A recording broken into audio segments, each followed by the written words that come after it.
কৃষ্ণ তবে জড়ি সব দিক থেকে ভারী। এমন ম্যাচ আমরা দেখলাম প্রত্যেকটা মানুষের দিকে হাত আঙুল যে গিয়েছে সরাসরি মুখে। মাথায় কি চলছিল তখন ব্যাটাতে ছিলেন কৃষ্ণ? আমি খেলছিলাম তখন মনে করেছিলাম হারলেও হারবো, একবার দেখবো বর্মাকে, একবার দাদাকে একবার ট্রাই করে মানে যখন পারবো মারবো।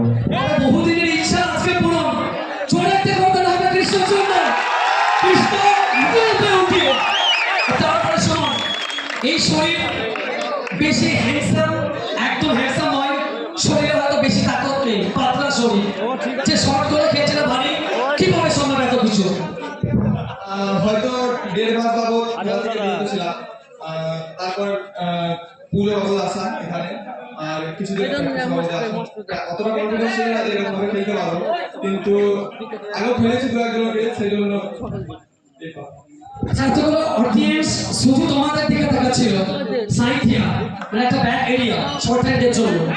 তবে একটা কথা আছে না, যে পদ্ম প্রকৃত পাখের থেকে উঠে আসে। তবে কোনা থেকে আজকে দুই যোদ্ধা আর আবার চলে করতে হবে শুধু এবং কৃষ্ণ।